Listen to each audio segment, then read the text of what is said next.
Bab 1857. Mengapa pertanyaanmu begitu banyak? 1. Bunuh wanita ini. Aturan hukum tertinggi hampir mengamuk. Dari mana si idiot ini berasal? Bisa saja jika kamu ingin berpura-pura, tetapi jangan bawa aku. Aku saja tidak sempat bersembunyi. Galvin sedikit mengernyit, kamu bukan datang untuk bunuh dia ya? Aturan hukum tertinggi menoleh ke wanita bergaun polos, aku tidak kenal dia. Keinginan untuk bertahan hidup sangat kuat. Wanita bergaun polos menatap Galvin dan tidak berbicara. Mata Galvin Lee juga tertuju pada wanita bergaun polos. Saat melihat wanita bergaun polos, dia sedikit mengernyit. Terdapat sesuatu yang aneh. Pada saat ini, dia hanya merasa ada sesuatu yang aneh, tetapi dia tidak dapat mengatakannya. Mileye tiba-tiba bertanya, apakah kamu dari kerajaan iblis surgawi? Ketika mendengar perkataan Mileye, Galvin tersenyum dan berkata, aku adalah Gavin Lee dari Small Cave. Small Cave. Mileye sedikit mengernyit, Galvin Lee. Aku belum pernah mendengarnya. Galvin tertawa terbahak-bahak, kamu berada di lapisan paling bawah di alam semesta ini, tidak pernah dengar itu adalah hal yang wajar. Mileye. Saat ini, aturan hukum tertinggi tiba-tiba berkata, kamu berasal dari Small Cave ya? Galvin menatap aturan hukum tertinggi dengan mata yang serius, siapakah kamu? Saat ini, dia tiba-tiba menemukan bahwa aturan hukum tertinggi ini sangat berbahaya. Setelah keheningan sesaat, aturan hukum tertinggi berkata, Effendi Chen adalah guru leluhur kamu, kan? Galvin menyipitkan matanya, kamu siapa? Aturan hukum tertinggi menatap Galvin dengan tatapan dingin, bagaimanapun guru leluhur kamu termasuk tokoh hebat juga, mengapa keturunannya muncul orang bodoh seperti kamu? Mata Galvin berpelahan-lahan menjadi dingin, beraninya kamu menghinaku. Ekspresi aturan hukum tertinggi tampak datar, menghina kamu. Kamu tidak memiliki kualifikasi itu. Sudut mulut Galvin tampak mengerikan, sombong. Saat berbicara, dia melambaikan lengan bajunya, dan kekuatan yang kuat langsung menuju ke arah aturan hukum tertinggi. Namun, kekuatan dahsyat itu menghilang tanpa jejak begitu tiba di depan aturan hukum tertinggi. Ketika melihat adegan ini, Galvin langsung tertegun. Sombong. Aturan hukum tertinggi menatap Galvin dengan dingin, bahkan leluhurmu melihatku, dia juga harus bersujud dengan patuh. Galvin membalas dengan tertawa, lucu sekali.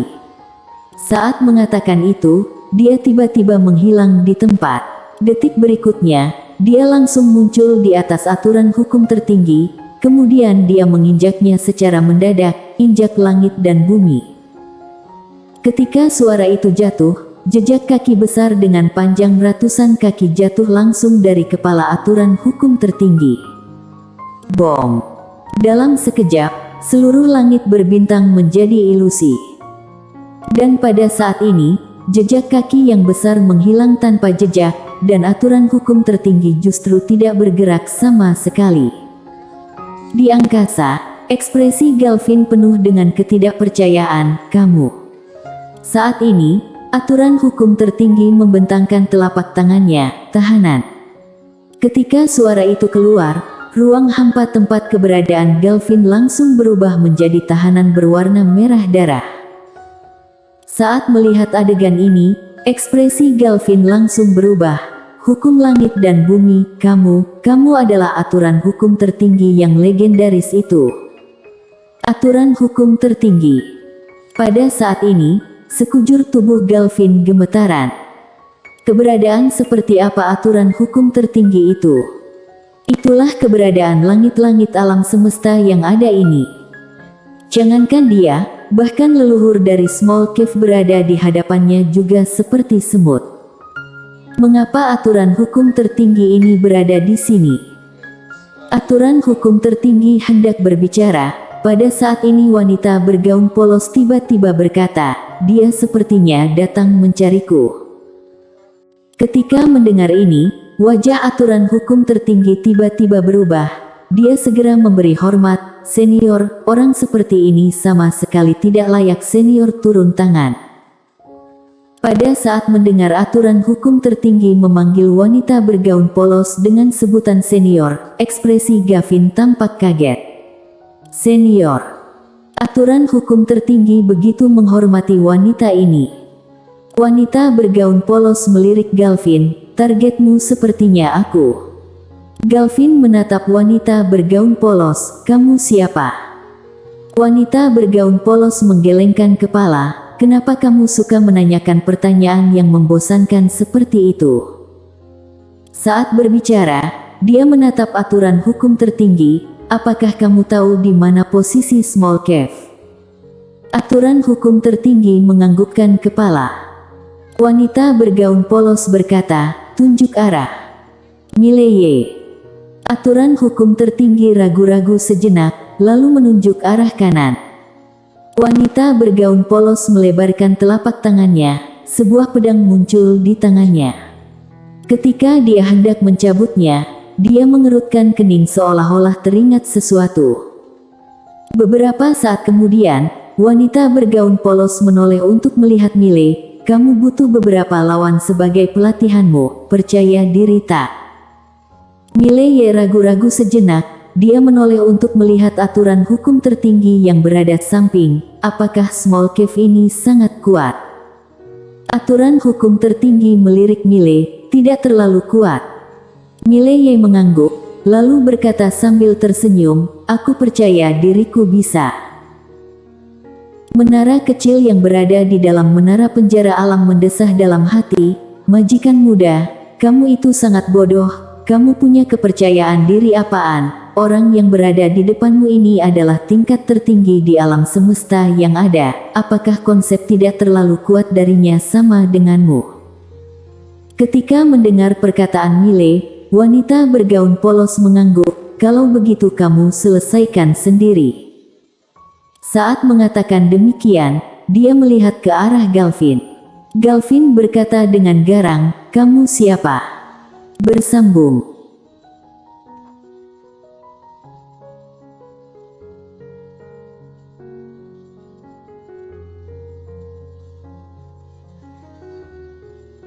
Bab 1858. Mengapa pertanyaanmu begitu banyak? 1. Wanita bergaun polos melambaikan tangannya. Bom. Sekujur tubuh Gavin gemetar hebat. Setelah itu, tubuh fisiknya langsung menghilang. Pada saat ini, dia menatap Mile, serap dia. Ketika mendengar hal tersebut, Mile tertegun. Kemudian dia segera melepaskan pedang penakluk jiwa yang berada di tangannya. Pedang penakluk jiwa berubah menjadi cahaya hitam dan masuk ke dalam tubuh Gavin. Bom!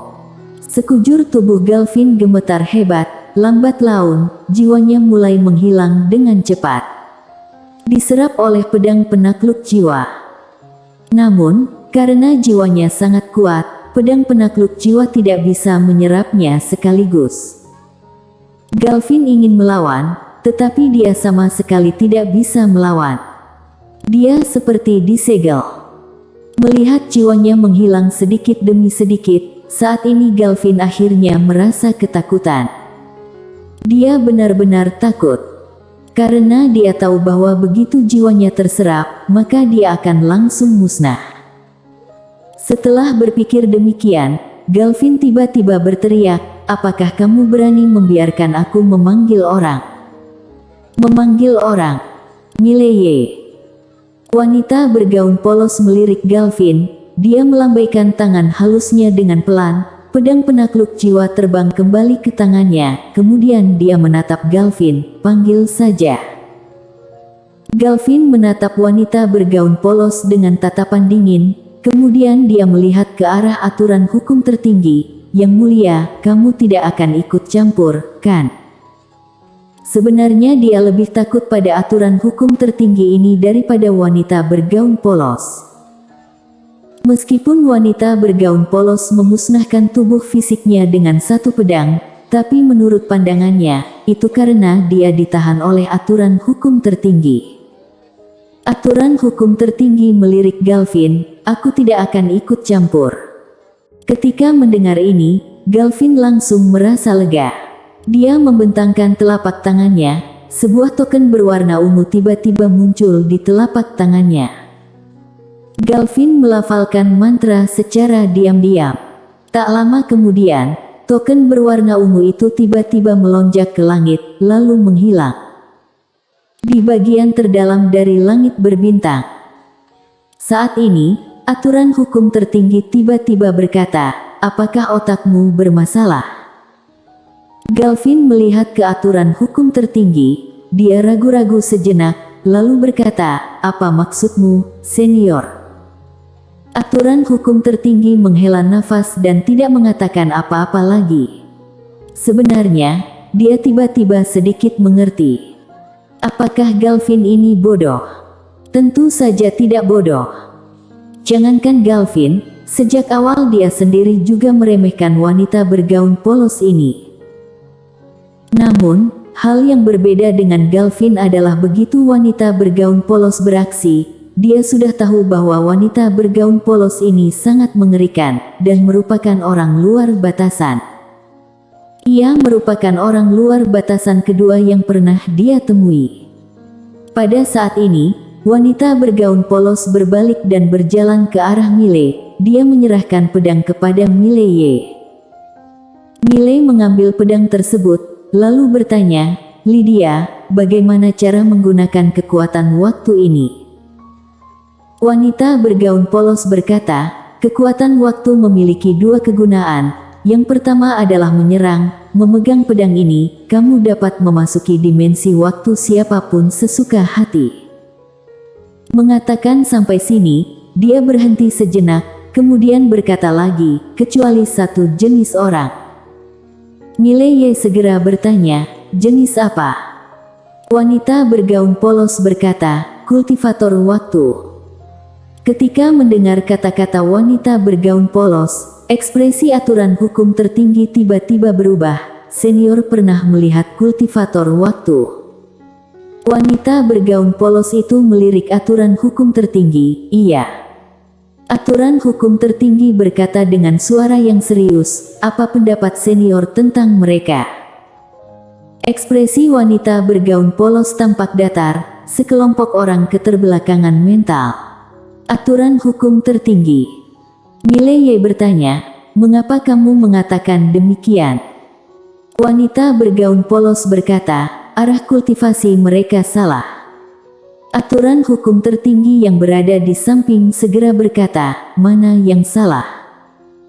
Wanita bergaun polos melirik aturan hukum tertinggi, jangan mengajukan pertanyaan tingkat rendah seperti itu.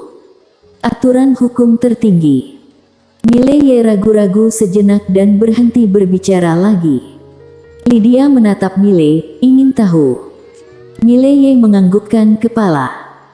Wanita bergaun polos itu langsung menjelaskan, waktu itu tidak sendirian, ada ruang waktu baru ada waktu, tidak ada ruang hampa, mana ada waktu. Mereka mempelajari waktu tetapi mengabaikan ruang hampa, ini setara dengan membalikkan keadaan. Waktu didasarkan pada ruang hampa. Saat mengatakan demikian, dia menatap Miley, apakah kamu mengerti? Jika tidak mengerti, aku akan menjelaskan lebih detail. Ekspresi aturan hukum tertinggi yang berada di samping tampak murung. Sialan. Mengapa sesama manusia ada perbedaan yang begitu besar? Miley tersenyum sinis, mengerti. Wanita bergaun polos itu menganggukkan kepala, kamu hanya perlu ingat bahwa ruang hampa dan waktu itu tidak dapat dipisahkan, salah. Di bawah aturan alam semesta yang ada, ruang hampa dan waktu tidak dapat dipisahkan, yang merupakan ruang waktu. Karena makhluk hidup di alam semesta yang ada ini hidup dalam ruang waktu. Saat mengatakan demikian, dia melihat pedang Miley. Aku menggunakan garis waktu utama di alam semesta ini menempa tubuh pedang ini untukmu, Yang berarti dengan adanya pedang ini, tidak ada orang yang bisa masuk ke dimensi waktu kamu, termasuk kultivator waktu. Sebenarnya, kekuatan waktu pedang ini cukup istimewa, kedepannya kamu bisa mempelajarinya perlahan-lahan. Bagi kamu saat ini, itu akan memberi efek yang ajaib. Mileye menganggukkan kepala, aku mengerti. Pada saat ini, aturan hukum tertinggi yang berada di samping ragu-ragu sejenak, lalu berkata, "Senior, kamu tadi mengatakan bahwa dalam aturan alam semesta yang ada, waktu dan ruang hampa itu tidak dapat dipisahkan. Implikasinya alam semesta lain bisa dipisahkan, ya?" Wanita bergaun polos menatap aturan hukum tertinggi dengan dingin. "Mengapa omongan kamu begitu banyak? Apakah kamu ingin mati?" Aturan hukum tertinggi. Mileye bersambung.